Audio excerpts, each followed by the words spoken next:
Okay. Good afternoon, guys.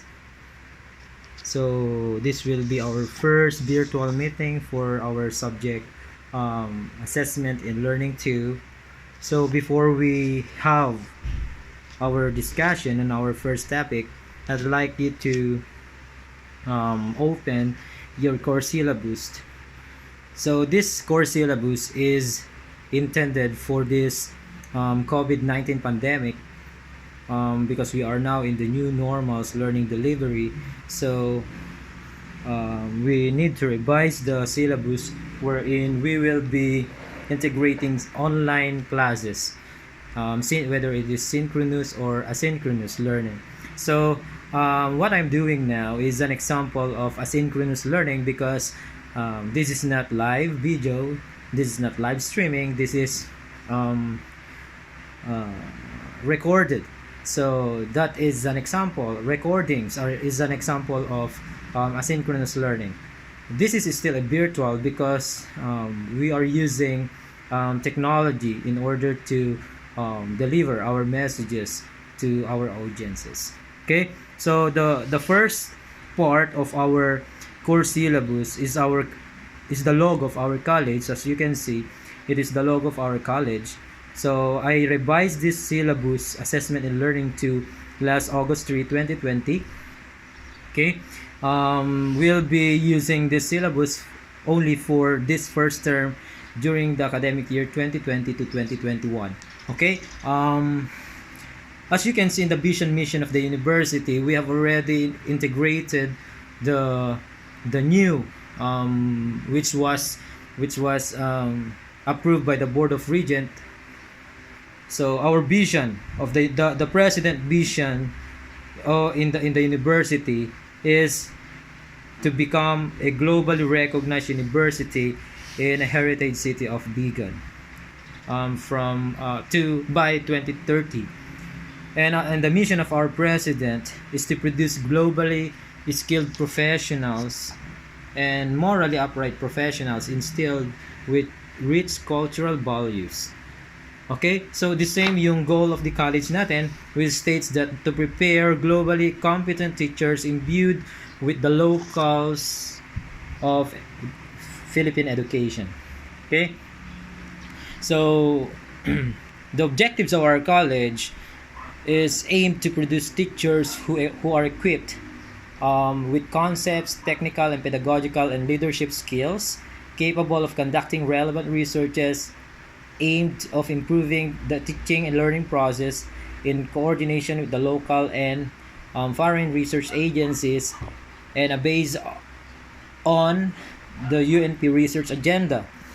And lastly, to be able to undertake research-based extension activities aimed to improving the quality of instruction at different levels and self-reliant.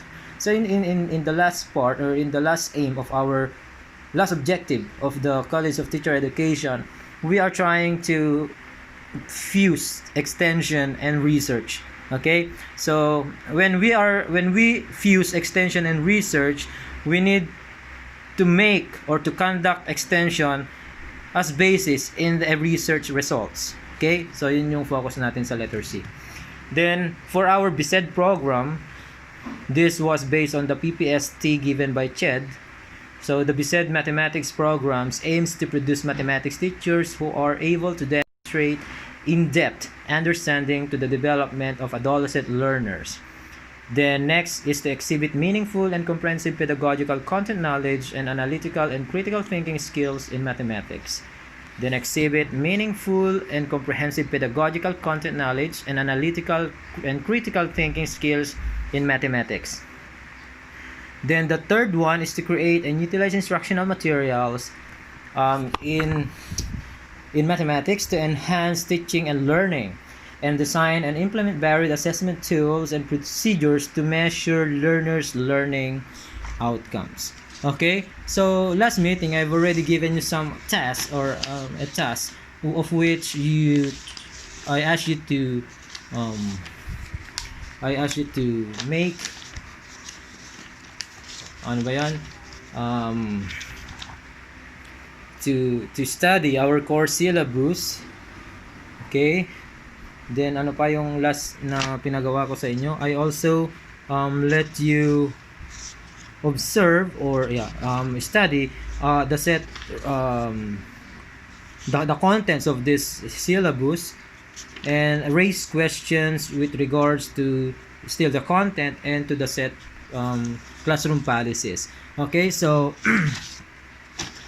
of course this is assessment in learning 2, so I set prerequisite subjects or subject as our previous assessment in learning 1. So we cannot enroll, it means we cannot enroll assessment in learning 2 without finishing assessment in learning 1. Okay, so still this is coded as 3. It means we are trying to study this subject every week, 3 hours a week.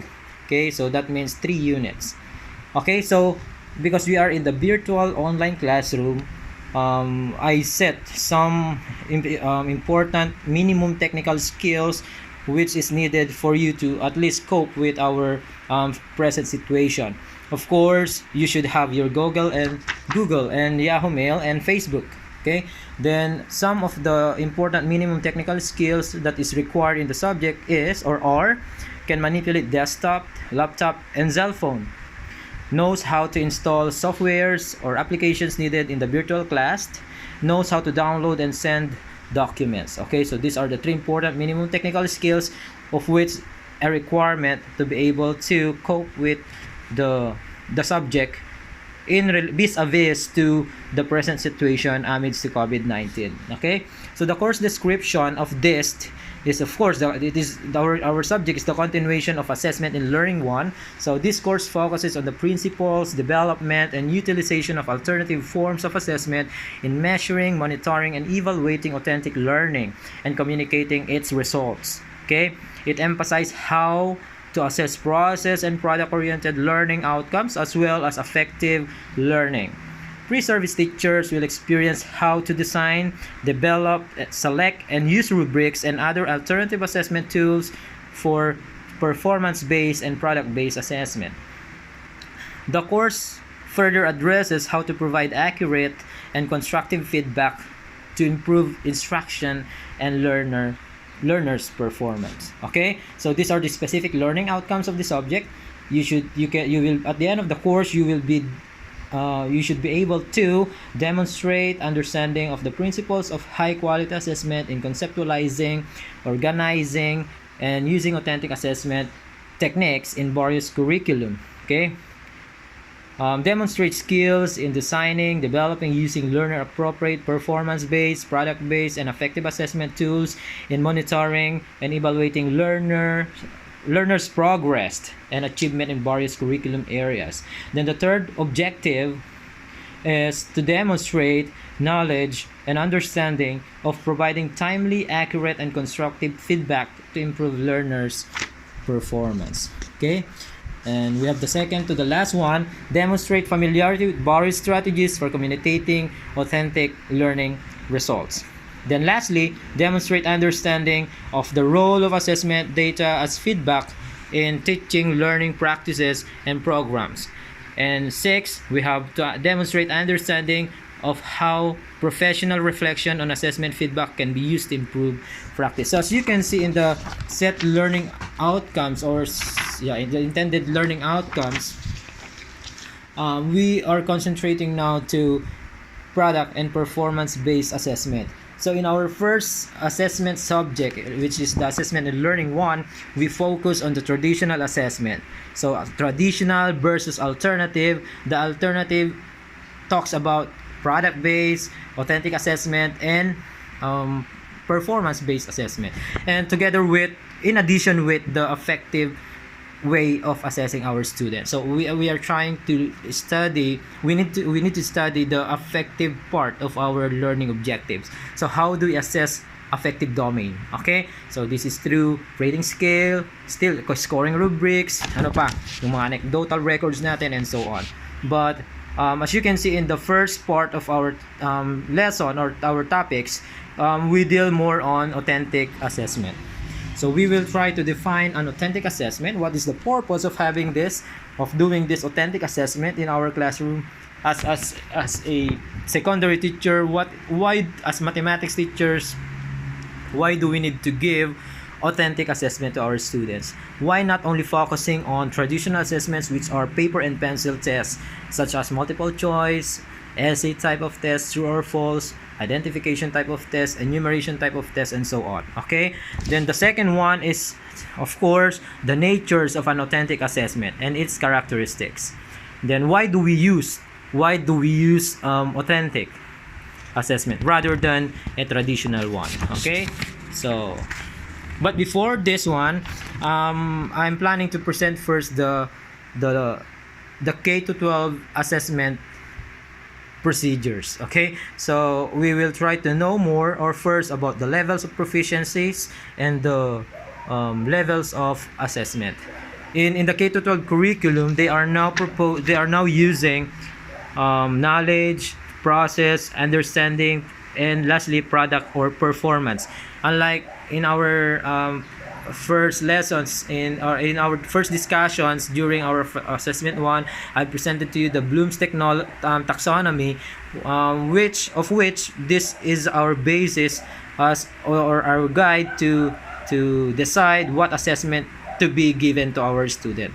But in the K-12 curriculum, this is now the one that they are using.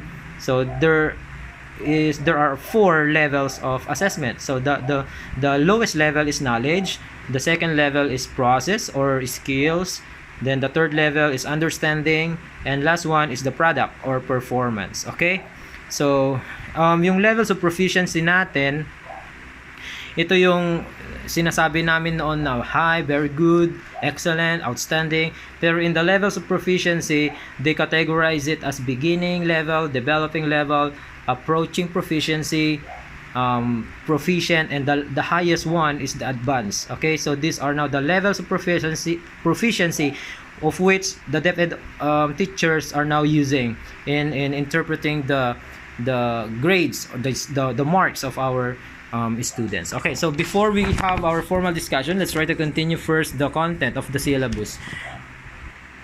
But before it, may I say goodbye now? Kasi I will download this video for you to at least have a document or maybe a copy on this lecture. Okay, so I'll download it in YouTube. I'll present the link of the YouTube in our Google Classroom and try to open it every now and then for you to recall what has been discussed today. Okay, so thank you, and we will continue I will continue presenting to you the next part of our course syllabus in the next video presentation. Thank you and have a good day.